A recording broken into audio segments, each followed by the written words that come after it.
नमस्कार दोस्तों, माधव भली अकेडमी से मैं दीपक सर। आज मैं आपको कम से कम इतने इम्पोर्टेंट करंट अफेयर बताऊंगा जिसे 2 प्रश्न तो आपके सामने देखने को मिलेंगे। और ये सारे करंट अफेयर इतने ज़्यादा इम्पोर्टेंट हैं कि लाइफ में आपको ये सारे करंट अफेयर बहुत ज़्यादा काम आएंगे।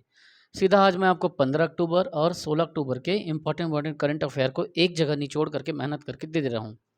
समय बर्बाद नहीं करते, जीवन को जितने सरल हो, जितने सिंपल हो जीने की कोशिश करें और उसमें परिश्रम को एक बड़ा स्थान आप देवें। क्योंकि जो इंसान परिश्रम करता है वो बहुत आगे बढ़ता है। वो प्रयत्नशील व्यक्ति हमेशा सुख पा देता है, हमेशा उसको सुख मिलता है। ठीक है, याद रखना, हमेशा सुख पाना है तो प्रयत्न कीजिए। तो 15 अक्टूबर में हम लोग देखेंगे कि एक बात आती है बांस के ऊपर, क्योंकि ये एक अच्छी प्रजाति है हमारी। बांस का जो प्रजाति है या जो पौधा है वो कहना चाहिए कि शिल्पकारी में काम आता है, संस्कृति में काम आता है, और जैसे करील भी इससे बनता है। तो ये सब चीज़ को जानना पड़ेगा कि क्योंकि ये इंपॉर्टेंट चीज़ें हैं। अभी बताऊंगा बांस में रहने वाली एक नई चमगादड़ की प्रजाति के बारे में। पता चला कि बांस में रहने वाली चमगादड़ की जो नई प्रजाति है वो कहाँ देखने को मिला, तो वो मेघालय में देखने को मिला। क्योंकि ये जंतु विज्ञान से संबंधित है और ये सिलेबस जो है जंतु विज्ञान का सब कुछ टॉपिक जो है टीचर भर्ती से पूछा जाएगा। WWF की रिपोर्ट के अनुसार, अब यहाँ पे WWF क्या है? World wild life fund. इसकी रिपोर्ट के आधार पर 1970 के बाद से 2018 तक के बीच में, 1970 के बाद से 2018 तक के बीच में वन्य जीव आबादी में, वन्य जीव का जो आबादी है, ठीक है, इस रिपोर्ट के आधार पर इतनी वन्य जीव आबादी में कमी आई है। कितनी कमी आई है? वन्य जीव आबादी में 69% की कमी आई है। मतलब 70 से 18 के बीच के जो समय था उसमें इतनी वन्य जीव की आबादी में कमी आई है। United nation counter terror panel की मेजबानी कौन सा देश करेगा? तो अब United nation counter terror panel की जो मेजबानी भारत करेगा। ध्यान रखें, ये जो पैनल है वो आतंकवाद के खिलाफ है और ये एक ऐसी रणनीति बनाती है जिससे आतंकवाद का खात्मा किया जा सके। गुजरात के कहाँ पे? तो गांधीनगर में डेफ एक्सपो का 12वां संस्करण अभी प्रारंभ हुआ है। अब आप बोलेंगे सर डेफ क्या होता है? तो ये होता है डेफ मतलब DEF। पहला ही जो 3 शब्द है DEF, इसका अर्थ होता है डिफेंस, फिर एग्जीबिशन, ऑर्गेनाइजेशन। तो सुरक्षा संबंधी क्या है, एक मेला टाइप का प्रदर्शनी लगता है और उस प्रदर्शनी का एक संगठन होता है जिसकी स्थापना 1981 में हुआ था। और यह जो उद्देश्य होता है इसका, डेफ एक्सपो का, वो क्या करता है, सुरक्षा संबंधित जितने भी हमारे वेपन्स इत्यादि हैं उसको दूसरे देशों में क्या किया जा सके, बेच करके रेवेन्यू जनरेट किया जा सके, इसीलिए ये प्रदर्शनी लगाया जाता है। तो कौन सा संस्करण था? 12वां। कब से चालू हुआ? 1981 से चालू हुआ था। 6वीं राष्ट्रीय महिला मैराथन 2022 का आयोजन मध्य प्रदेश में हुआ अभी वर्तमान में। अब ये कौन से क्रम का था? तो 6वां नंबर का था। क्या था? राष्ट्रीय महिला मैराथन। IIT गुवाहाटी, ये नाम बहुत इंपॉर्टेंट है उन सभी स्टूडेंट्स के लिए जिनका सपना होता है इंजीनियर बनने का। ठीक है, IITN का एक अपना महत्व होता है, याद रखना। ये कोई हमारा प्राइवेट कॉलेज नहीं है। IITN गुवाहाटी में, जो IIT गुवाहाटी में राष्ट्रपति कौन है हमारा? मुर्मू। कौन है मुर्मू? पूरा नाम क्या है? पूरा नाम कमेंट करके बताओ। आपको इतना तो पता होगा कि आपके भारत का राष्ट्रपति और प्रधानमंत्री कौन है। तो आप मुझे अभी राष्ट्रपति का नाम जो है कमेंट करके बताओ और ये भी बताओ कि वो कौन से क्रम का है। गूगल करो और क्रम देखो राष्ट्रपति का। IIT गुवाहाटी में राष्ट्रपति मुर्मू ने किसका? तो सुपर कंप्यूटर, कौन सा? सुपर कंप्यूटर परम कामरूप का शुभारंभ किया। याद रखना उस कंप्यूटर का क्या नाम है? उस कंप्यूटर का नाम है परम कामरूप। कहाँ पे? IIT गुवाहाटी में। किसके द्वारा? राष्ट्रपति मुर्मू के द्वारा। क्या है? परम कामरूप। माँ भारती के सपूत वेबसाइट को लॉन्च किसने किया? माँ भारती के सपूत वेबसाइट को लॉन्च जो है राजनाथ सिंह ने किया। और आप मुझे कमेंट करके बताओ बेटा कि राजनाथ सिंह जो है किस मंत्रालय के हेड हैं, किस मंत्रालय के अधीन, कौन सा मंत्रालय इनके अधीन काम कर रहा है या कौन सा डिपार्टमेंट का ये मंत्री है वो आप बताएं। आदर्श स्वीका, आदर्श स्वीका कहाँ के राजदूत बने? तो कुवैत के राजदूत जो है बनाए गए, ये भारतीय हैं और इनको कुवैत में राजदूताना एम्बेसडर बनाया गया है। और अब ये कुवैत के सारे प्रशासनिक संबंधों को और हमारे राजनीतिक संबंधों को मजबूत करने में भूमिका निभाएंगे। इलेक्ट्रॉनिक वाहन नीति को मंजूरी किस कैबिनेट ने दिया? तो इलेक्ट्रॉनिक वाहन में नीति, अब जितनी भी वाहन पॉलिसी चलेगी सबको डिजिटलाइज करना, वहाँ पे एक प्लानिंग किया जा रहा है। जैसे चालान का कटना, जैसे कोई आ रहा है तो कैमरे में वो उसका फ़ोटो उसको पूरा स्कैन करना, मोबाइल नंबर में उसके चालान को पहुँचाना।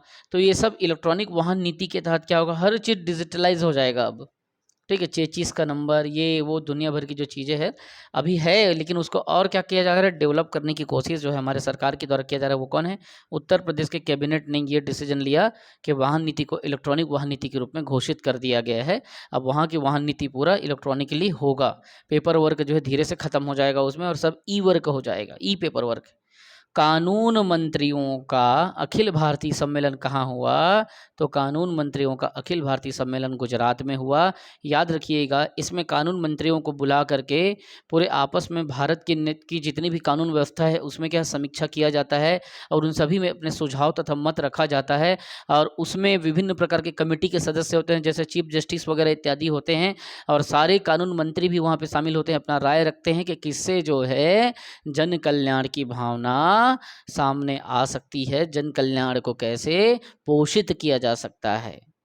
अगला है, इराक के नए राष्ट्रपति कौन बने? याद रखिएगा, इराक के अभी वर्तमान में एक नए राष्ट्रपति, नए प्रेसिडेंट बने, अब्दुल लतीफ़ राशिद।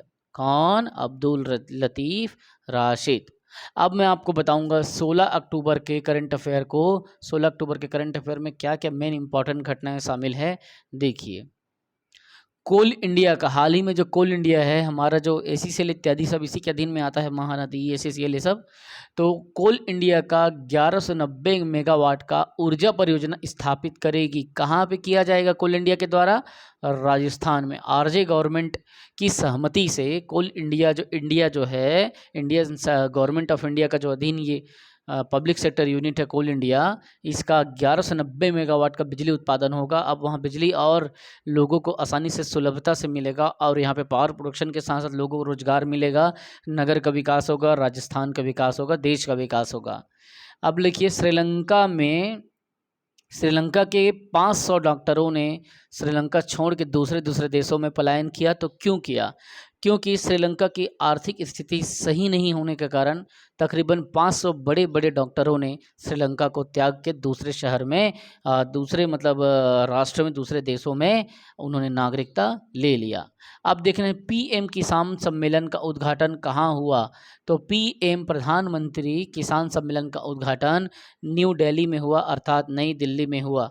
ध्यान रखिएगा, अगर आपसे भारत की राजधानी पूछा जाए तो अभी भारत की राजधानी दिल्ली नहीं है, भारत की राजधानी न्यू दिल्ली है, नई दिल्ली है। याद रखिएगा, नामों में बहुत फर्क है, आपके नंबर उसी में कट जाएंगे।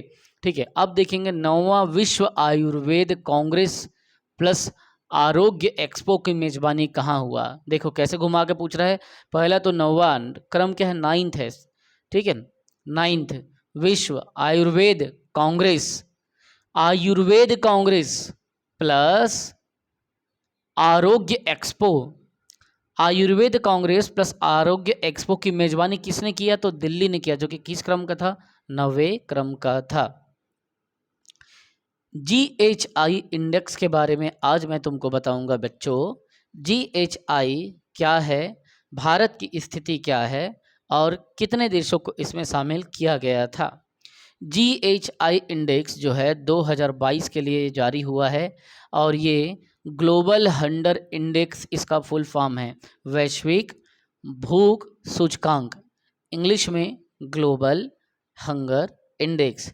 इसमें उन सभी बड़े देशों को शामिल किया गया है, छोटे तथा बड़े देशों को, जो इस GHI के अंतर्गत रजिस्टर्ड हैं। इसमें भूख ही सबसे बड़ा मैटर होता है कि उस राष्ट्र में कितने लोगों को भोजन मिल पा रहा है और कितने लोगों को भोजन नहीं मिल पा रहा है, तथा उस पैमाने में, जिस पैमाने में भूख का आकलन होता है, कितने देश बैठ रहे हैं, फिट हो रहे हैं, ये देखा जाता है। कुल 180 121 121 121 कंट्रीज़ को इसमें इस बार शामिल किया गया था, जिसमें भारत को कितने नंबर पे रखा गया, तो 107 नंबर पे, जबकि पाकिस्तान 99 नंबर पे, अर्थात हमसे कई गुना ज़्यादा अच्छा। 106 नंबर पे भी समझो डिफरेंसेस देखो आपको यहाँ पे, सॉरी 99 है और 107 है, देखिए कितने ऊपर है हमसे वो, है ना, 8 स्थान ऊपर दिख रहे हैं ना। भारत का स्थान अगर ग्लोबल 100 इंडेक्स में पूछा जाए तो 107वां, जो कि बहुत बुरी स्थिति है, क्योंकि कुल 121 ही सीट कंट्री थे, उसमें 107वां है, सिर्फ 14 लोगों से थोड़ा सा ऊपर। ठीक है, तो इसमें कितने कंट्री को शामिल किया, 121 को भारत, 107 और पाकिस्तान को 99। पाकिस्तान इसलिए याद रखना जरूरी है क्योंकि हमारा एक तो विरोधी कंट्री है, और हमेशा विश्व में कभी भी भारत का बात आता है तो पाकिस्तान से तुलना किया जाता है, क्योंकि वो हमारा अभिन्न अंग रहा है और वो हमारा प्रतिद्वंदी राष्ट्र हो चुका है, हमारा विरोधी राष्ट्र हो चुका है। इसलिए कभी भी कोई भी वर्ल्ड, कुछ भी क्रिकेट मैच या कुछ भी चलता है तो पाकिस्तान का जैसे बात आता है, लोगों में यहाँ भी और लोगों में वहाँ भी एक उत्साह पनप आ जाता है। जनवरी 2023 को 17वां प्रवासी भारतीय दिवस मनाया गया, तो कहाँ मनाया गया, इंदौर में मनाया गया। इंदौर कहाँ है, कमेंट करके बताओ। इंदौर अपने आप में प्रसिद्ध क्यों है, गूगल करो और बताओ इंदौर को किसकी सिटी कहा जाता है, क्यों इंदौर को जाना जाता है। जनवरी 2023 को 17वां प्रवासी भारतीय दिवस ये मनाया गया था, और प्रवासी भारतीय दिवस क्यों मनाया जाता है ये आप मुझे कमेंट करके बताओ, और बताओ दिमाग लगा करके कि प्रवासी भारतीय दिवस जनवरी में 2023 को 17वां जो मनाया जाएगा, किसकी याद में या किसके किसके योगदान के कारण मनाया जाएगा। ठीक है, अगर नहीं पता तो मुझे इनबॉक्स करना, मैं बताऊंगा, और आगे तो हम इतिहास जब पढ़ाएंगे पूरे योगदान को बताएंगे, किसके योगदान को याद करो, करो या मरो, याद आया कुछ। चलो बताओ प्रवासी भारतीय दिवस के बारे में और डिटेल बताओ, फिर सब बताऊंगा मैं। वर्ल्ड यूनिवर्सिटी रैंक में विश्व के पूरे जितने भी यूनिवर्सिटी हैं उसके रैंक में 2023 के लिए कब 2023 में प्रथम स्थान किसको मिला। प्रश्न आता है कि वैश्विक विश्वविद्यालय रैंक में 2023 के लिए प्रथम स्थान पर किसे रखा गया, तो IISc बेंगलोर को रखा गया। ठीक है, संभवतः इसका फुल फॉर्म है Indian institute of science Bangalore, इसका फुल फॉर्म है, बाकी आप और देख लेना कि यहाँ पे क्या है, इंडियन है या इंटरनेशनल इंस्टीट्यूट ऑफ साइंस, आप चेक कर लेना। ठीक है, ये आपको चेक करना है, बस मैं शॉर्ट में इतना जानता हूँ कि IISc बेंगलोर है जो अभी हाल ही में वर्ल्ड यूनिवर्सिटी रैंक 2023 हेतु प्रथम स्थान पर मिला, और इसमें टोटल इस रैंकिंग में 75 विश्वविद्यालयों को पूरे विश्व के 75 कंट्रीज़ को शामिल किया गया था। अब देखना है पब्लिक अफेयर इंडेक्स के बारे में। तो पब्लिक अफेयर इंडेक्स दो अलग अलग समूहों में डिवाइड हुआ था, एक समूह ए, ग्रुप ए, ग्रुप बी। तो ग्रुप ए में 18 बड़े राज्यों को शामिल किया गया, जिसमें पब्लिक अफेयर इंडेक्स में हरियाणा पहले नंबर पे है, लेकिन याद रखना ये 18 बड़े राज्यों में स्थान इसको मिला है। जबकि ग्रुप बी में क्या है, 10 छोटे राज्य, जो छोटे छोटे जो राज्य हैं जैसे सिक्किम, गोवा, इस टाइप का, उनको क्या किया है, मिला है। तो इसमें क्या है, पब्लिक अफेयर इंडेक्स में सिक्किम पहले स्थान पे है छोटे राज्यों में, बड़े राज्यों की श्रृंखला में हरियाणा पहले स्थान पे है। एक क्वेश्चन आता है, वर्ल्ड ग्रीन सिटी अवार्ड 2022 के लिए किसको जिताया गया, किसको वो अवार्ड मिला है 2022 के वर्ल्ड ग्रीन सिटी के लिए, है ना, विश्व हरित शहर, ये विश्व हरित नगर अवार्ड किसको मिला, हैदराबाद को मिला, याद रखिएगा।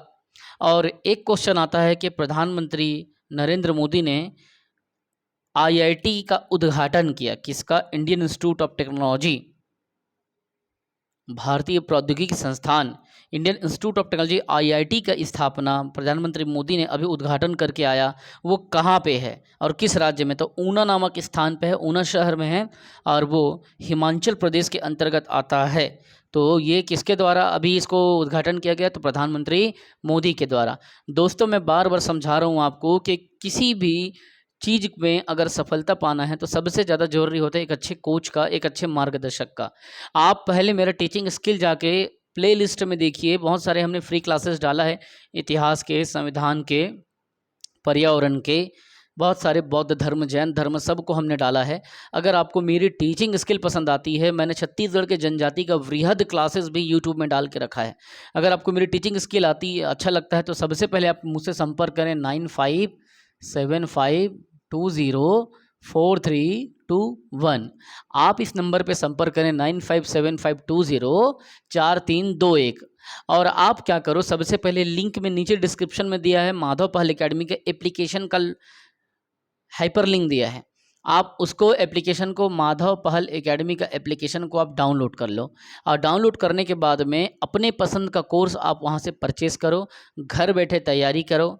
और उसमें क्या रहेगा, तो फुल लेंथ क्लासेस रहेगा, पूरे 12 महीने की वैलिडिटी मिलेगी, और आपको PDF प्रोवाइड कराया जाएगा। सप्ताह में, हर सप्ताह टेस्ट होगा, आपको टेस्ट में शामिल होना है। उसके अलावा कुछ पढ़ना है तो नहीं, उसके अलावा कुछ नहीं पढ़ना है। जो हम पढ़ाएंगे, जो नोट्स देंगे, बस उसको रिवीजन करना है, और जो हम वीडियोस क्लासेस देंगे उसको बार बार देखना है। मैं वीडियो को आपको अनलिमिटेड टाइम से देखने की छूट भी दे दिया हूँ, आप जितनी बार चाहें वीडियो को देखें। ऐसा नहीं कि एक बार देखोगे फिर दूसरा देखने का पैसा दोगे, नहीं, आप हज़ारों बार देख सकते हैं। तो वीडियोस देखोगे, हमारे नोट्स को देखोगे, PDF को देखोगे, यही सबको पढ़ोगे, आपको कुछ भी मार्केट से किताब खरीदने की ज़रूरत नहीं है। फुल लेंथ क्लासेस मैं करा रहा हूँ। तो माधव पहल एकेडमी का सबसे पहले नीचे एप्लीकेशन, उसमें आप डाउनलोड करें। एप्लीकेशन डाउनलोड करने के बाद इस नंबर पे चाहें तो आप मुझसे व्हाट्सअप करें या डायरेक्ट कॉल कर लें। व्हाट्सअप करेंगे तो ज़्यादा अच्छा है। और अपने पसंद का कोई भी कोर्स यहाँ से डाउनलोड आप परचेस कर लें, ठीक है, बहुत ईजी है।